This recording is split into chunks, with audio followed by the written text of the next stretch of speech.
오늘 두 번째 임원 교육 시간으로 교회입니까? 라는 제목으로 같이 질문해보고 함께 마주하고 싶습니다.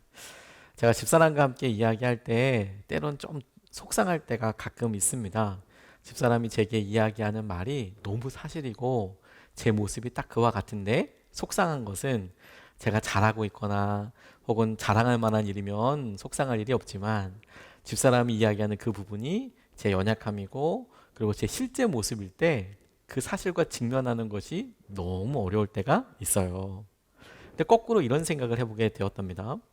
제게 그런 말을 해줄 수 있는 사람은 또 저희 집사람밖에 없는 거예요.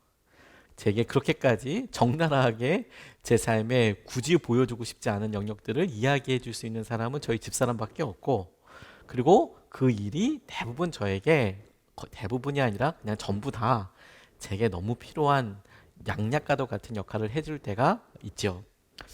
교회에 대해서 우리가 함께 이야기를 할 때 여러 성도님들이 한 주 동안 열심히 아주 부지런히 그리고 여러 사람들과 만나면서 있을 상처들도 있고 어려움 가운데 주일에 기대하는 마음으로 위로와 그리고 주님이 주실 약속에 대해서 기대하면서 오시는 것에 대해서 너무 기도하고 있고 그렇게 되기를 통로가 되기를 또 노력하고 있습니다만, 어떤 때는 하나님께서 우리에게 하시고자 하시는 말씀, 우리가 듣고 싶은 말씀이 아니라 주님께서 하셔야 할 말씀, 교회가 서기 위해서 함께 나눠야 될 말도 있겠다고 싶어요. 임원교육이 사실 그렇거든요. 그러다 보니까 너무 부담이 됐어요. 지난주 이제 오늘까지 그냥 말씀을 전하는 것은 성경에 그렇게 나와 있으니까 그렇다고 싶지만, 이 임원 교육을 통해서는 교회에서 해야 할 일, 또 우리가 함께 그것이 불편하지만 사실 그렇지만 우리가 좀 결단해 봐야 될 일들이 있겠다고 싶어서 그래서 기도하는 마음이 되었더랬습니다. 우리에게 지금 예수님의 사람들 교회에서 교회에 대한 이야기를 하고 교회를 세워가는 데에서 필요한 얘기를 누가 할 수 있을까? 담임 목사가 마땅히 해야 할 일이고, 또 담임 목사가 제일 잘하는 일이 아니겠습니까? 보았고 필요한 일이 무엇이고 어떻게 나갔으면 좋겠다라고 말씀드려야 하는 내용이니까, 오늘 그런 의미에서 이 말씀과 내용을 함께 생각해보고 질문해보면 좋겠어요. 오늘 본문 말씀의 핵심은 이렇게 정의하면 확 마음에 정리될 수 있겠다고 싶어요. 그동안에 교회가 무엇이냐, 교회는 무엇이고 무엇이 교회인가에 대해서 질문했다면, 오늘 말씀의 접근 방법은 교회는 누구냐, 교회이냐 아니냐를 가지고 말씀을 좀 나누고 싶습니다. 우리가 보통 교회가 무엇이냐라고 생각하면 교회를 다니고 있느냐, 그 다니고 있는 교회에서 우리가 교회 다닌다는 것은 어떤 일을 하는 거냐, 혹은 어떤 행동을 하는 거냐, 습관을 하는 것이냐, 이제 뭐 이런 일들로 접근하기 쉬워요. 예를 들어서 예배 시간에 참여하는 것, 아주 중요하고 본질적인 일이지만 그 행동 자체를 가지고 교회를 다닌다라고 생각하기 쉽고, 그러다 보면 교회의 이해는 교회는 예배를 드리는 곳, 어떤 장소의 개념이나 어떤 일을 하는 것, 어떤 과정, 이렇게만 생각이 될 수 있을 텐데, 성경을 이렇게 많이 보면 주로 교회가 무엇인가에 대해서 이야기하기보다는 교회가 누구인가에 대해서 질문을 많이 해요. 마태복음 16장 16절 말씀에 주는 그리스도시요 살아계신 하나님의 아들이십니다라는 고백과 함께, 베드로의 고백과 함께 바요나 시몬아 내가 복되도다 말씀하시며, 예수님께서 베드로에게 하신 말씀이 내가 이 고백 위에 교회를 세우겠다라고 말씀해 주셨어요. 고백 위에 세우겠다고 말씀하신 그 교회는 역사적으로 계속해서 그 개념이 조금씩 바뀌어져 왔습니다. 초대교회만 해도 예수 그리스도를 믿고 그분을 따르는 무리 가운데 속한다는 것은 엄청난 희생과 엄청난 결단을 요구하는 거였어요. 그래서 그들 가운데 순교도 있었고 핍박은 너무 당연한 일상이었습니다. 그러니까 모이는 교회 장소, 교회에 다닌다라는 느낌보다 내가 그와 같은 삶을 사느냐가 중심이었어요. 그런 고백을 하고 사느냐.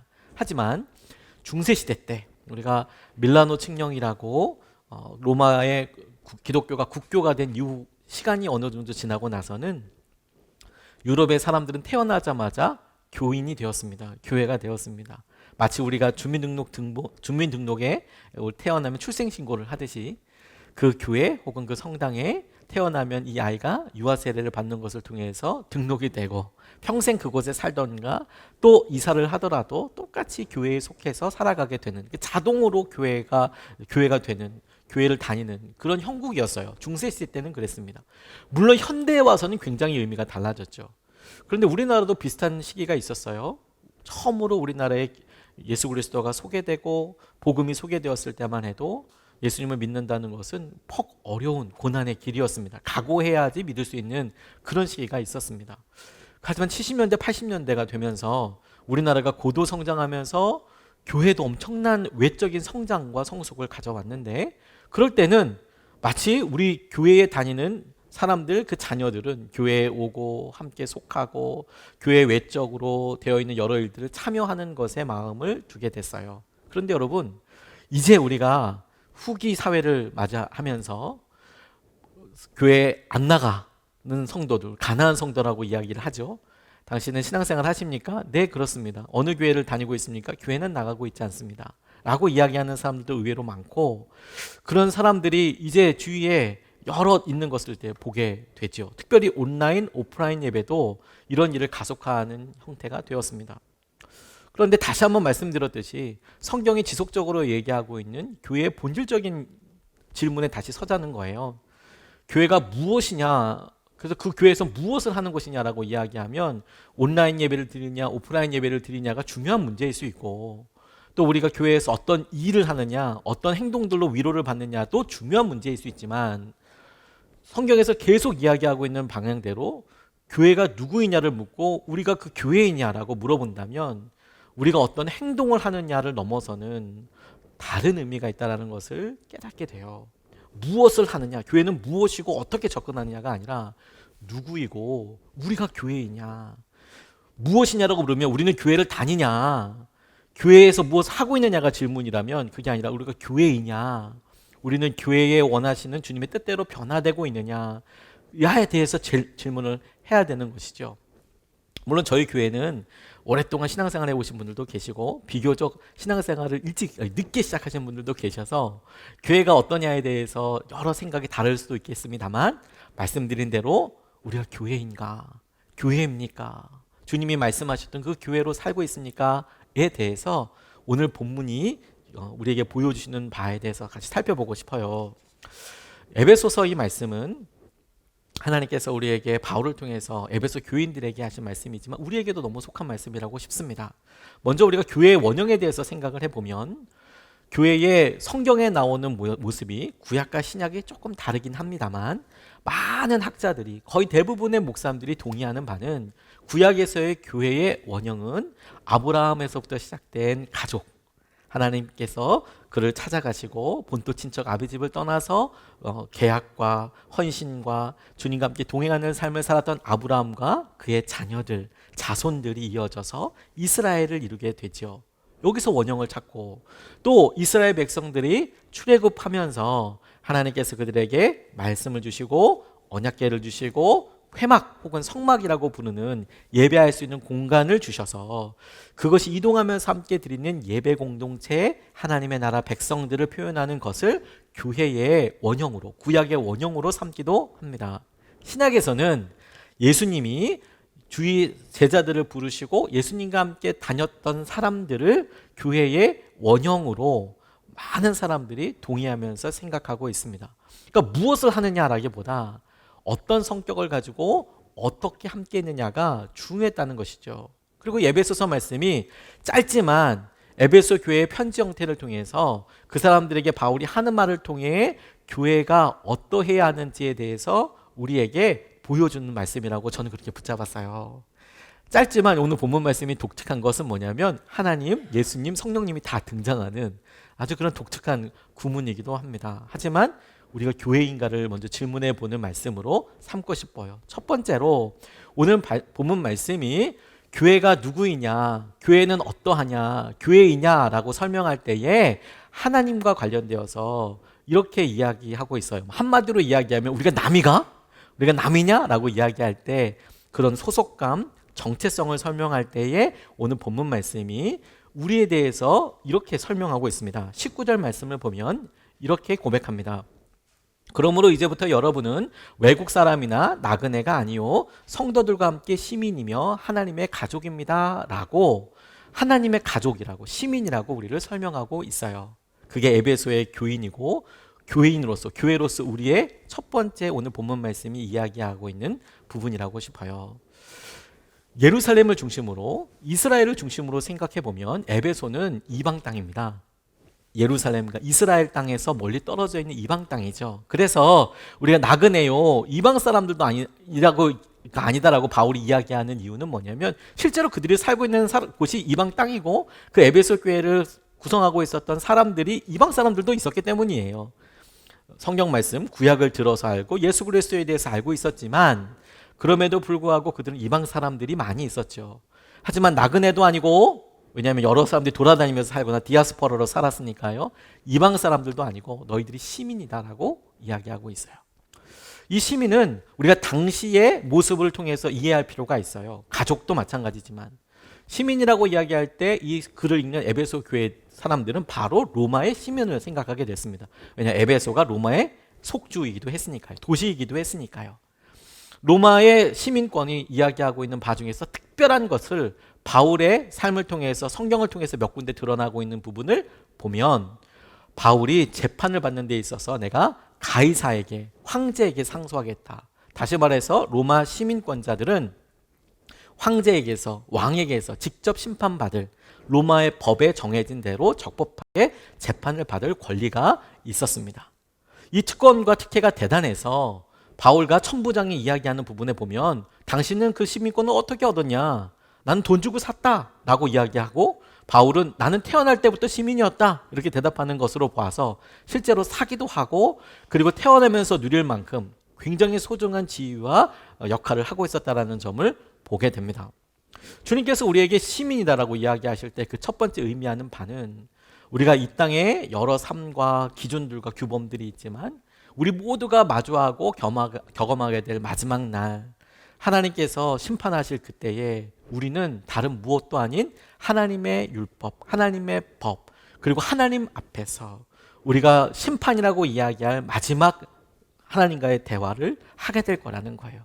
그때 우리는 시민처럼, 특혜처럼 하나님께서 약속하신 모든 것들을 누리게 될 거라고 말씀하고 있는 거예요. 뿐만 아니라 가족이라고 이야기할 때에도, 우리가 요즘 가족이라고 생각하면 핵가족화돼서 우리 자녀들을 함께 사는 정도로만 생각을 하죠. 그러다 보면 제일 중요한 것은 친밀감을 중요하지만, 친밀감은 아주 중요한 요소이긴 하지만, 당시의 사람들이 가족이라고 생각했으면 이런 핵가족이 아니라 대가족을 생각하고 있었을 거예요.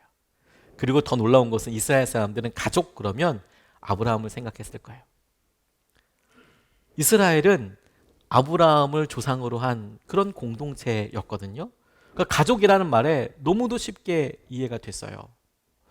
우리 한국도 이런 생각을 한 지가 그렇게 오래되지 않았습니다.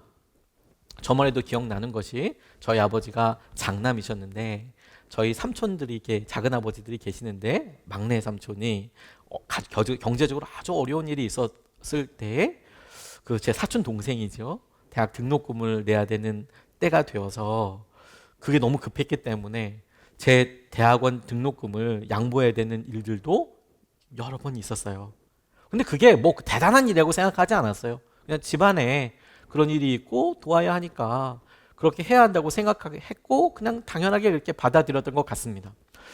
그 시기를 조금만 해보면, 제 시기 때만이 아니라 여러분, 우리가 조금만 생각해 보면 그 전 세대는 가족의 누군가의 학업을 위해서 다른 사람들 포기하는 일, 그게 좋고 나쁘고를 떠나서 그런 일도 있었고, 이 가족이라는 개념이 친밀감을 넘어서는 소속감, 의무와 책임을 함께 가게 되는 것이고, 자기 자신을 설명하는 놀라운 통로가 되기도 했어요. 성경의 재밌는 표현들 중에 엘리에셀이 이삭의 아내를 찾으러 갔을 때 리브가랑 만나게 되는 장면에서 물어보여. 너는 어느 집 딸이냐? 족보를 확인합니다. 그리고 내가 제대로 왔구나를 알아요. 야곱이 바단 아람으로 가서 삼촌을 라반을 찾을 때도 라헬을 만났습니다. 부둥켜 울면서 이야기할 때도 족보를 확인해요. 너 누구, 아버지가 누구냐?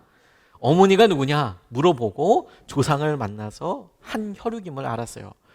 어렵고 힘들고 어떤 외부의 일이 있을지 모를 때에 가족이라는 것은 서로의 삶을, 정체성을 인정하고 이해하고 신뢰하게 하는 굉장히 놀라운 통로이죠. 우리가 남이가, 우리가 하나지, 우리가 괜찮아. 그러니까 하나님 안에서 우리가 하나님의 가족이라고 교회에 대해서, 저와 여러분들에 대해서 이렇게 이야기하고 있는 거예요. 우리는 믿음의 조상이라고 이야기할 수 있는 아브라함부터 시작된 그 역사 가운데 예수 그리스도를 통해서 우리에게 분명히 확증된 믿음을, 복음을 붙잡고 함께 살아가는 하나님의 가족입니다. 두 번째로 교회가 누구인가라는 것을 설명할 때 오늘 본문 말씀이 예수님을 통해서 설명하고 있는데, 우리 모두가 예수님과 연결된, 예수님과 관계된, 예수님을 중심으로 이렇게 모인 사람들인 것을 이야기하고 있어요. 예수님 때문에 모였다라는 거예요. 쉽게 얘기하면. 오늘 본문 말씀에 20절 말씀을 보면 이렇게 이야기합니다. 여러분은 사도들과 예언자들이 놓은 기초 위에 세워진 건물이며 그리스도 예수가 그 모퉁이 돌이 되십니다 라고 우리에 대해서 에베소 교회에 이야기하고 있는 말씀을 우리에게 적용해서 우리에게 그렇게 말씀하고 계세요. 여러분들은 사도들과 예언자들의 놓은 기초 위에 세워진 건물이며 예수 그리스도 그가 모퉁이 되셔서 모퉁이 돌 되십니다 라고 설명하고 있습니다. 교회는 오래전부터 예언자들이 이렇게 예수 그리스도를 통해서 이루어지게 될 모임과 회복에 대해서 이야기했고, 그 이야기가 이루어지게 된 것을 예수님을 통해서 우리가 보았고 경험했고 믿었으며, 그 예수님과 함께했던 사도들, 벌써 사도들이 등장하는 것을 보면 이 에베소서는 예수님이 돌아가시고 꽤 시간이 지난 다음에 쓰여졌다는 것을 알 수 있겠죠. 그 사도들이 증언한 바에 의한 그 반석 위에 세워지게 되었습니다. 그리고 특징적으로 본질적인 핵심을 이야기하고 있어요. 예수 그리스도와 모퉁이 돌 되어서 연결되어 있는 사람들입니다 라고 이야기합니다. 우리가 건축을 할 때 이 건축물도 주위에 들어가는 소재에 따라서 건축 방식이 많이 바뀌어요. 지나갈 때 보면 여러분, 예전에는 뭘 세우고 옛날 같았으면 주춧돌부터 세우고 그랬지만 요즘은 거푸집 세워서 콘크리트 시멘트 붓고 이렇게 짓죠. 소재가 무엇이냐에 따라서 집을 짓는 방식과 순서가 달라요. 중요하게 할 수 있는 과정들도 완전히 다르고요. 이스라엘 이때 당시에는 건축법이 우리 한국식의 이 초가집이나 기와집을 짓는 것과는 완전히 달랐습니다. 우리나라는 지붕이 무거워서 대들보랑 기둥을 이렇게 세워서 지붕을 세우고 이렇게 이제 무게로 눌렀다면, 이 이스라엘 사람들은 주로 석재를 통해서 돌을 쌓아서 지었어요.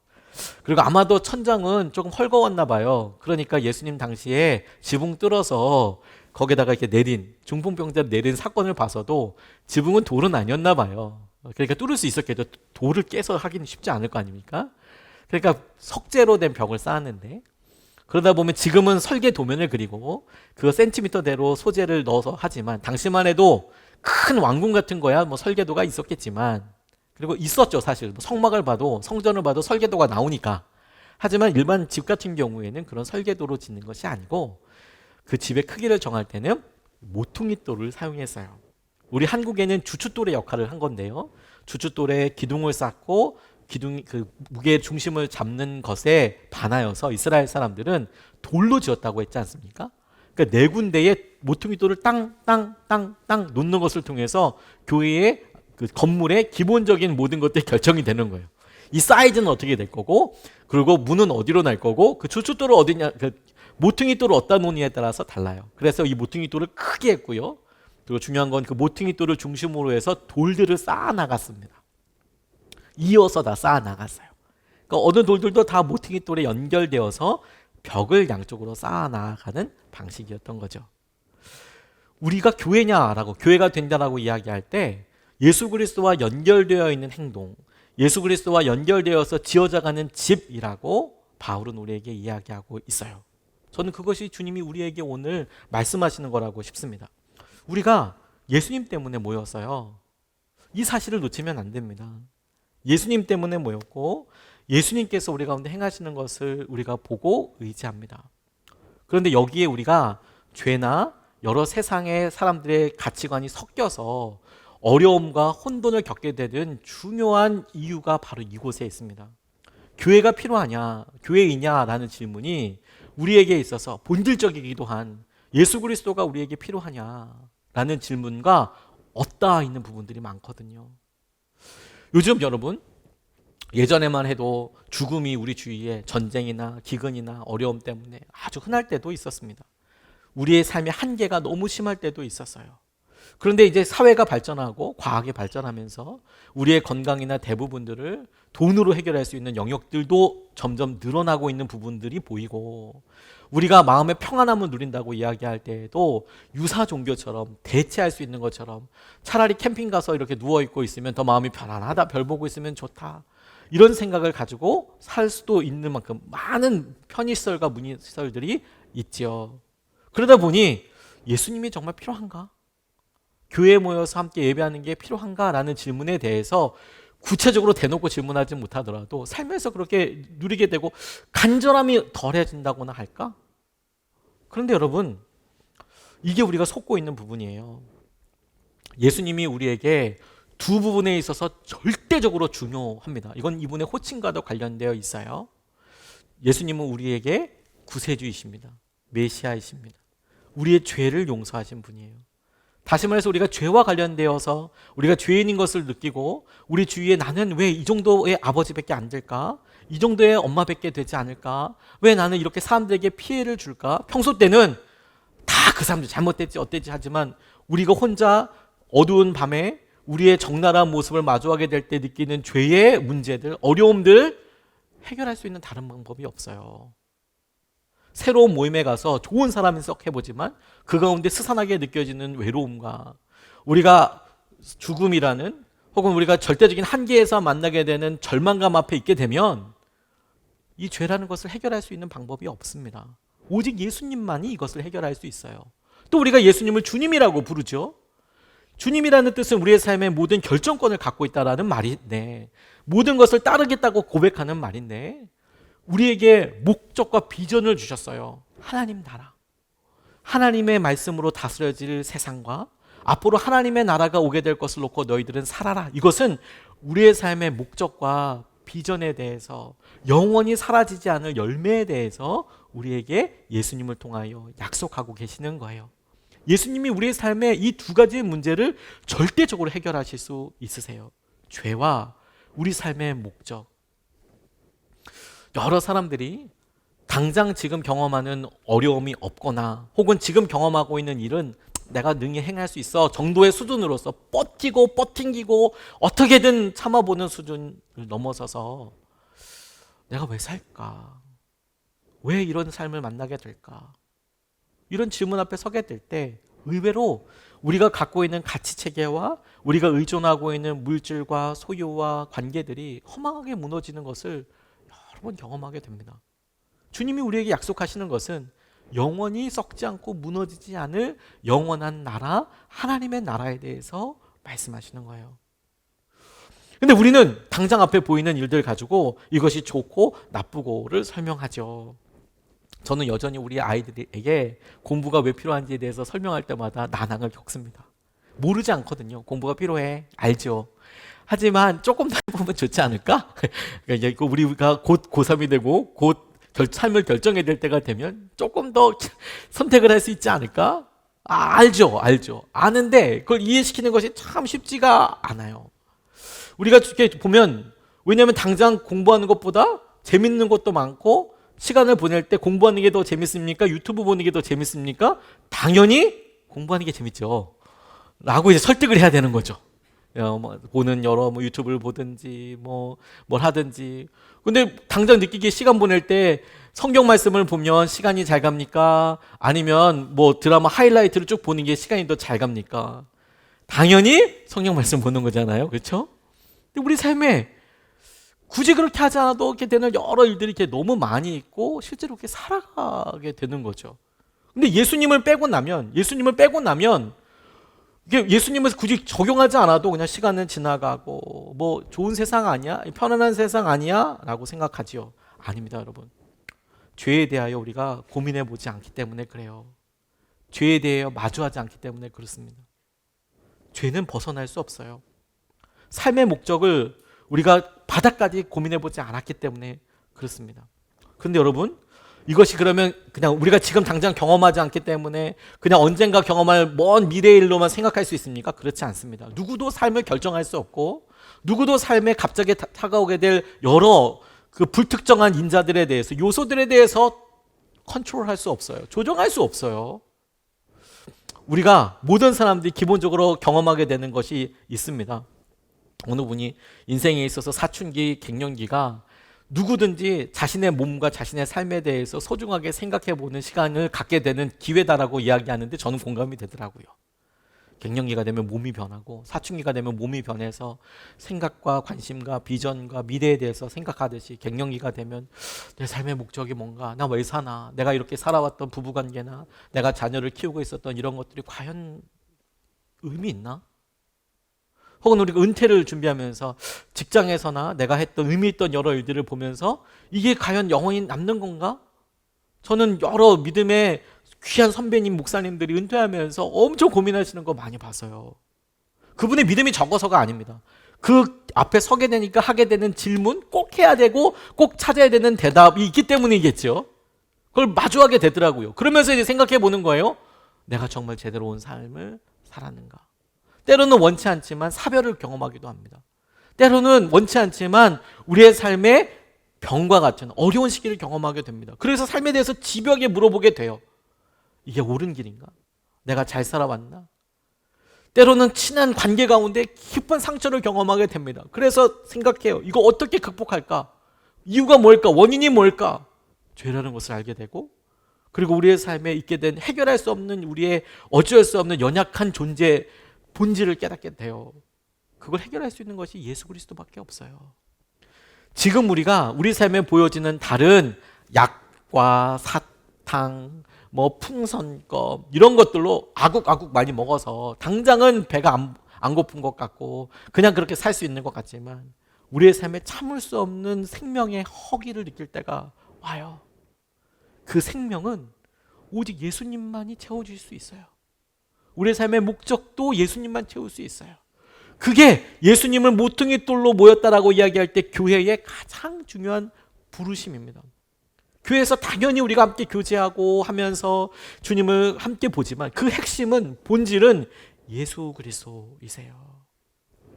우리가 이것을 생각해 보면 하나님께서 당신의 가족으로, 당신의 시민으로 우리가 나중에 마지막 날의 심판과 앞에 그 앞에 서게 될 때에 우리가 평가받고 하게 될 말씀에 대해서 뿐만 아니라 우리가 우리 삶의 본질로서 예수 그리스도와 함께 사는 것에 대해서 우리가 붙잡았다면 이 세 번째 이야기가 오늘 저와 여러분들이 꼭 붙잡고 싶고 제가 간절히 기도하면서 나누고 싶은 이야기예요. 성령님에 대해서 이야기하면서 이렇게 설명해요. 교회는 공사 중이죠. 공사는 계속 공사 중이에요. 완벽하지 않습니다. 계속 변화되고 확장돼야 되고 리모델링도 해야 되고 뭔가 공사가 계속 있어요. 때로는 어떤 부분이 망가지기도 하고요.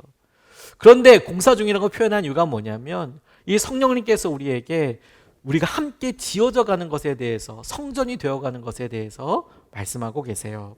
21절로 22절 말씀이 이렇게 증거합니다. 그리스도 안에서 건물 전체가 서로 연결되어서 주님 안에서 자라서 성전이 됩니다. 그리스도 안에서 여러분도 함께 세워져서 하나님이 성령으로 거하실 처소가 됩니다 라고 이야기하고 있습니다. 근데 제가 주목하고 붙잡은 것은 뭐냐면 주님 안에서 자라서 성전이 됩니다. 그래서 성령께서 거하실 처소가 됩니다. 함께 자란다라는 표현입니다. 함께 자란다. 저와 여러분들이 지금 교회입니까? 라는 질문을 놓고 볼 때 가장 중요하고 핵심적인 질문이라고 싶어요. 하나님의 시민입니까? 하나님이 말씀하신 하나님 나라의 시민입니까? 가족입니까? 예, 그렇습니다. 여러분들은 예수 그리스도를 중심으로 모였습니까? 예, 그렇습니다. 저는 그렇게 믿습니다 라고 얼마든지 대답할 수 있습니다. 이것은 신앙생활을 얼마나 했느냐, 교회가 무엇이냐라는 질문보다 거의 대부분의 사람들이 교회에 와서 공통적으로 대답하는 질문입니다. 그런데 간과하기 쉬운 게 뭐냐면, 그래서 여러분들은, 저와 여러분들은 함께 성장하고 있습니까? 성숙하고 있습니까? 이것은 너무 중요한 질문이겠다고 싶어요. 왜냐하면 여러분, 의외로 교회에 연결은 되어 있는데, 연결은 되어 있고 하나님의 시민이고 구원에 대해서 의심할 바 없이 확신도 갖고 있지만 성숙하고 있습니까? 당신은 주님 안에서, 교회 안에서 성장하고 있습니까? 라는 질문에 연결만 되어 있는 사람들도 많이 있더라고요. 그냥 뼈대만, 공사 중에서 뼈대만 있는 것인지는 모르겠지만 연결만 되어 있는 사람들 있죠. 안타깝게도 가나안 교회 성도들 대부분이 그렇지 않겠습니까? 그분들의 구원과 믿음에 대해서 저는 의심하지 않습니다. 하나님께서 가지고 계신 계획에 대해서 저는 모르는 영역들이 너무 많으니까 그건 하나님의 일방적인 주권에 있는 거니까 저는 감히 그게 어떻다 말씀을 하지 못하지만 제가 아는 상식으로 그분들의 고백과 삶이 저는 주님이 들으셨다라고 믿고 있습니다. 그런데 성숙하고 있습니까? 성장하고 있습니까? 당신은 연결되었을 뿐만 아니라 예수 그리스도와 연결되어 있는 돌들이 서로 연합하여 함께 지어져 가고 있습니까? 아니면 그냥 저는 주님과 연결된 첫 번째 돌이에요, 사실. 다른 돌들이 이렇게 있으면 저는 좀 부담되네요. 이렇게 생각하고 있지는 않습니까? 우리가 이 시기를 겪으면서 제일 고민하고 우리의 삶에 제일 확증해야 될 질문이라고 싶어요. 우리는 성숙과 성장을 원한다 하지만 실제 성숙과 성장을 위해서 우리가 마땅히 겪어야 하고 책임을 져야 할 영역들에 대해서는 원치 않습니다. 그게 너무 중요한 부분이라고 싶어요. 연결은 돼 있다까지는 다 동의가 되는데 당신 함께 성숙하고 있습니까? 함께 성장하고 있습니까? 라는 것에 대해서 우리 스스로를 이렇게 적용해 보면 우리는 우리 스스로가 성숙하고 성장하는 것을 어떤 식으로 알 수 있으며 우리가 어떻게 변화되는지에 대해서 잘 모르는 경우들이 많이 있어요. 앞서 우리 아이 이야기 들었듯이 수학이 왜 필요한지 아이한테 이해시키는 게 참 힘들어요. 아니 내가 또 사는데 수학, 저희 교회 물론 수학 선생님이 여기 몇 분 계신데 이건 저희 딸의 의견이지 저의 의견은 아닙니다. 고등학교 학생이니까 수학이 왜 필요한지 막 모르겠다고 이야기를 해요. 사실 저도 지금 뭐 미분과 적분을 쓰진 않습니다. 사실 그게 뭔지도 몰라요. 요즘 저희 딸들이 저한테 물어볼까 봐 사실 조금 걱정도 돼요. 이젠 저의 실력이 만천하에 드러나게 되니까. 근데 그래 보니까 아빠도 이제 보니까 미분 적분을 사실 쓰진 않더라. 아빠 설교 준비할 때마다 사실 인수분해해 이렇게 얘기하면 좋겠지만 사실 그렇게 하진 않아요. 수학책 없습니다. 저희 집에. 제 사무실에도 한 권도 없습니다. 그러지만 얘기하는 거죠. 너의 사고와 생각과 이렇게 얘기하지만 이해를 못해요. 이게 무슨 염려가 있어? 교회에 이제 여러 일들에 대해서 얘기할 때 아니 교회에서 물 떠다 놓고 예배 때 PPT 넘기고 아니 이렇게 섬기는 게 이게 예수님이랑 무슨 연관이 있습니까? 내가 이렇게 나가서 방송을 섬기고 주차 안내를 하고 뭐 교사 같은 경우에는 복음을 알고 가르치니까 좀 도움이 될 수 있겠다고 인정한다 쳐도 그 외에 애들 간식 섬기고 이런 게 제 믿음 생활을 위해서 도대체 무슨 도움이 됩니까? 작년처럼 우리 마리아 사역이 다 좋지만 마르다 사역은 안 했으면 좋겠지 않습니까? 어느 돌도 여러분 모퉁이 돌 된 그 벽면을 이루기 위해서 의미 없이 있는 돌은 없고 그리고 어느 돌도 그 자체로도 건물을 이룰 수는 없습니다. 근데 우리가 이렇게 함께하고 잘하고 있는가를 경험해 보면 우리가 우리 스스로의 마음과 우리 스스로의 생각은 잘 적용할 수 있지 모르겠지만 주님과 함께하고 있는가에 대해서 너무너무 중요해요. 갈라디아서 5장 22절 23절 말씀에 보면 성령의 열매가 나오는데 저는 그 성령의 열매 9가지 중에서 사의와 오자양 충원절, 사랑과 희락과 자비와 이렇게 화평과 이렇게 쭉 나오는 이 9가지 열매 중에서 제일 중요한 것은 열매가 아니라 성령의 열매라는 거라고 싶어요. 콩 심은 데는 콩 나고 팥 심은 데는 팥 나는 거잖아요. 여러분 그건 누구나 다 아는 거예요. 다시 콩 심은 데는 콩 나고 팥 심은 데는 팥 나는 거잖아요. 그런데 우리는 우리의 열심으로 성령의 열매를 맺는다고 생각해요. 사랑한다고 막 하면 그게 사랑의 열매라고 생각을 해요. 그런 행동과 결단이 엄청 사실 필요하고 너무 존경할 만한 일이거든요. 그런데 콩 심은 데 콩 나고 팥 심은 데 팥 난다라는 단순한 걸 적용해 보면 우리의 열심과 우리의 어떠함을 통해서 나타나는 결과는 성령께서 생각하시는 성령의 열매, 성령이 일하셔서 나타나는 결과와 비춰봤을 때 조심스럽게 그 열매가 아닐 수도 있다라고 원칙적으로는 얘기할 수밖에 없어요. 우리가 아무리 노력을 했다도 그 노력과 수고가 의미 없다는 게 아니고 너무 중요하고 너무 필요한 일인데 심지어 우리는 살아가려고 그렇게 노력을 했지만 그게 우리의 열심일 수 있어요. 오히려 여러분 주님이 사랑이라고 이야기할 때 그 사랑은 부부가 이야기할 때 너무 힘들고 견디기 힘들고 그래서 혼자서 눈물 짓고 계속 한숨 쉬면서 이걸 사랑이라고 이야기할 수 있을까?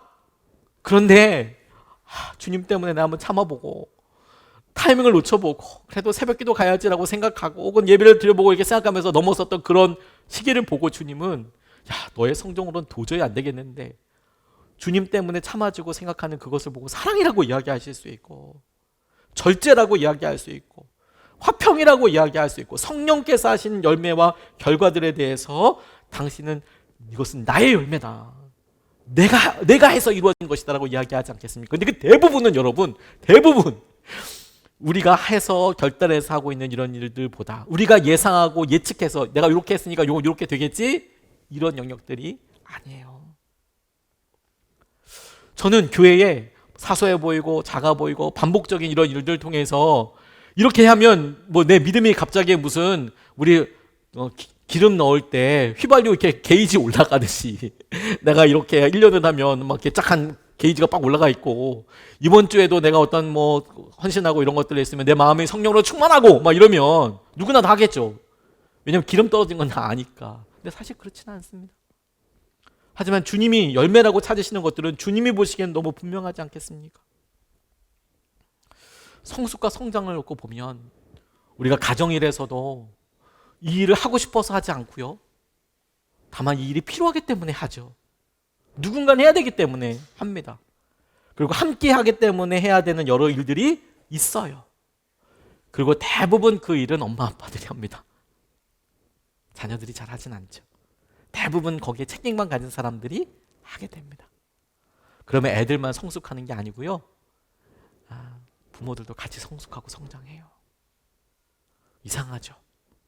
우리가 원했던 것은 수학을 공부하고 영어를 공부하고 뭘 공부해서 그와 같은 결과들이 일어난 건 아닌데, 정작 그 과정들을 통과하고 나니 우리는 전혀 다른 생각과 사고들과 우리가 경험하지 못했던 일들을 하게 됐어요. 그게 우리예요. 교회는 그런 곳이에요. 시너지 효과를 우리가 잘 알고 있습니다. 말 두 마리가 끌었을 때 몇십 배의 힘을 끄는 것을 알고 있어요. 그런데 이것과 반대되는 일도 있더라고요. 실제로 말을 가지고 실험하다 보니까 알게 됐대요.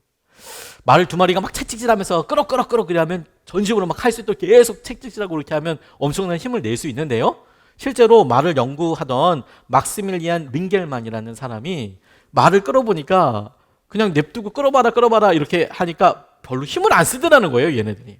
그러니까 만약에 한 마리가 수레를 끌 때 100이라는 힘으로 끌면 두 마리가 끌면 200이 돼야 되잖아요. 혹은 200 이상이 돼야 되잖아요. 근데 실제로 그 한 마리가 힘을 쓸 때 얘네들이 전력을 다하지 않는 거예요. 줄다리기도 마찬가지입니다. 밧줄을 혼자 당길 때는 100이라는 힘을 쓴다면, 뭐 버팅기고 이 100이라는 힘을 쓴다면 둘이 당길 때는 93%밖에 쓰지 않는데요. 조금 남겨둔대요. 그리고 셋이 쓸 때는 83% 정도만 쓴대요. 8명이 쓰잖아요. 충격적으로 49%만 쓴대요. 남자분들 군대 갔어요. 생각해 보세요. 군가 세게 부르라고 할 때 처음부터 머리가 터지도록 군가 부르는 사람이 어디 있습니까? 대충 부르다 보면 조교가 막 소리 내면서 뭐 얼차려주면서 군가 더 크게 몇 번 해야지 소리가 커지죠. 옆에 주위 사람 있으면 소리 잦아들죠. 박수 치는 거요, 혼자 치라 그러면 막 손이 터지도록 치지만 2명만 돼도 안심하고요, 10명만 돼도 세게 안 칩니다. 그러면 한 사람이 내는 것에 있어서 그 소리 크기를 10사람으로 단순 곱하기 했을 때 기대되는 것에 비하면 말도 안 되게 작은 소리로 이렇게 되게 됩니다. 작아요. 근데 그런 효과를 링겔만 효과라고 이야기한다는 거예요. 사람이 많을수록 공헌도가 더 줄어들더라. 공헌도가 더 많이 줄어들더라. 오징어 게임에 나오는 유명한 대사인데요, 이러다가는 다 죽어. 그냥 생각만 하고 이러다가는 다 죽어, 이런 것처럼 교회에 우리가 함께하고 하는 데 있어서 참 많은 일들과 질문들이 있어요. 제가 군대에 있을 때 텐트를 이렇게 혼자 쳐보는데요, 미숙한 제가, 물론 저희들 중에서는 뭐 그런 캠핑을 좋아하셔서 혼자서도 얼마든지 잘 치실 수 있는 분이 계시고, 또 요즘 텐트가 좋아서 던져놓으면 자동으로 서는 것들도 있지만, 군용 텐트 치는데 고생 엄청 한 적이 있습니다. 미숙한데 혼자 치려고 하니까 이거 하나 팩 박아놓고 일로 오면 저거 무너지고, 여기 어떻게 세워놓으면 저쪽 이것도 무너지고, 또 이거 어떻게 또 해가지고 또 뭐 해가지고 부삽으로 세놓고 이렇게 해가지고 저쪽 가서 뭐 이게 좀만 힘주면 또 더 무너지고, 이게 해도 끝이 없더라고요. 교회도 다 그와 같아요. 저희가 주일에 이런 임원 훈련을 하게 된 것이 우리 기획위원분들과 이야기하다가 꼭 그렇게 하자고 이야기하게 됐어요.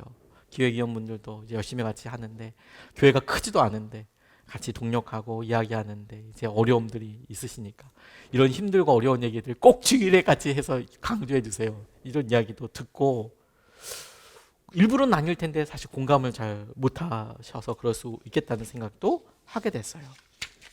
우리가 여러분 받으셨던 2개의 페이지 중에서 사역 지원서라는 것이 있습니다. 이 뒤에 보면 빼곡하게 어떤 일인지 설명이 쓰여져 있어요. 이거는 저희 여러 팀들이 지금 우리 교회가 일주일을 돌아갈 때 혹은 한 달을 돌아갈 때 매월, 매주 혹은 매일마다 이런 일들이 실제로 이루어지고 있는 거예요. 어떤 분은 이 중에 굉장히 많은 일을 혼자서 다 하시기도 하십니다. 어떤 분들은 그 중에 하나를 소중하게 섬겨주시기도 하겠고요. 저는 이걸 진짜 율법적으로 누굴 평가하고 뭐 이렇게 하는 게 아니고 교회를 세워나갈 때 우리 남자분들이 분리쓰레기만 해주셔도 가정에서는 너무 기쁨이잖아요. 내가 해볼 수 있는 일, 할 수 있는 일 한 번만 섬겨주면 우리가 우리 자녀들, 어떤 분들은 자녀들이 중고등학생이니까 너무 관심을 갖지만 반대로 유치부는 잘 모를 수 있잖아요. 혹은 초등부도 잘 모를 수 있어요. 혹은 우리 아이는 유치부에 다니고 있는데 중고등부 잘 모를 수 있죠. 청년부 잘 모를 수 있습니다. 그런데 이런 모든 일들을 우리가 서로 연합하고 함께 지어져 가는 거잖아요. 함께 성숙해 가는 거잖아요. 한 아이를 키우기 위해서 한 마을이 필요하대요. 저는 그 말에 정말 동의가 돼요.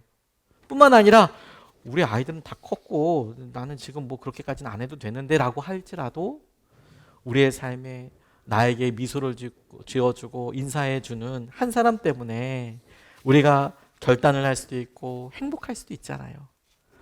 우리가 지금 같이 한 몸 되고 하나 되는 것은 미래의 우리를 향한 미소를 우리가 믿음으로 먼저 사는 거예요. 우리가 누릴 수 있는 행복감을 우리의 섬김으로 미리 사는 거예요. 그런 여러분 꼭 함께 기도하면 좋겠다고 싶어요. 새번역 성경이 22절 말씀을 또 다른 번역으로 이렇게 설명합니다. 22절 말씀이 밑에 새번역 성경 밑에 보면 맨 밑에 또 다른 설명으로 이렇게 나와 있어요. 여러분도 그리스도 안에서 성령으로 함께 건물을 이루어 하나님께서 거하실 곳이 되어갑니다. 함께 거하게 되는 것이 중요하고 그곳에서는 성령께서 일하시는 것이 너무 중요하고 그리스도 안에 있는 것이 너무 중요하구나. 그래서 함께 자라나는 것이 너무 중요한 거구나. 사랑하는 예수님의 사람들 여러분, 우리가 구원과 여러 일들을 누렸지만 우리가 이 임원훈련을 통해서 함께 자라는 것에, 함께 성숙하고 성장하는 것에 마음을 두었으면 좋겠어요. 나 그거 말고도 성숙하고 성장 혼자 나도 잘 큰다. 나는 혼자서 알아서 잘해. 이렇게 생각하지 마시고 성령 말씀은 함께 지어져 간다고 했잖아요. 성령께서 머무시기 위해서 나 혼자뿐만이 아니라 함께 가기 위해서 조금만 우리 곁을 좀 내어주고 조금만 우리의 삶의 중심을 주님 앞에 바라보고 나아갈 수 있으면 좋겠습니다. 우리 같이 찬양하고 기도하고 싶어요. 이 찬양하면서 여러분들에게는 이런 결단이 좀 있었으면 좋겠습니다. 사역 지원서 이렇게 있는데 지난주도 그렇고 이번 주도 그렇고 제 마음에 이렇게 부담이자 기도 제목은 딱 그냥 한 방향이었어요. 하나님, 이게 마치 우리의 믿음을 평가하고 뭐 시험지처럼 나는 아니야, 나는 안 하니까 빵점이야, 뭐 10점이야 20점이야가 아니라 이게 우리의 삶의 중심을 좀 질문해 보는 계기가 됐으면 좋겠다. 그리고 주님 앞에 그냥 반응할 수 있으면 좋겠다. 근데 그 기도하는데 제가 그렇게 부담이 되더라고요. 왜냐면 힘든 거 알고 있으니까, 여러 제한적인 것도 알고 있으니까. 하지만 열매를 한번 생각해 보면 좋겠습니다. 함께 지어져 갔을 때 지금은 어떨지 모르겠지만 지어주고 나니 그곳에 성령께서 일하시고 아직은 우리의 공동체 사람이 아니지만 힘들고 어렵고 지친 사람들이 우리의 예배를 오고 우리의 공동체를 오고 새 희망과 새 삶을 살 수 있다면 그럼 한번 해봐도 우리는 그 시기를 설사 못 알아차리고 지나갈 수 있어도 주님은 생각하시지 않겠습니까? 야, 너무 좋았어, 너무 중요했어. 전 그러면 충분할 것 같아요.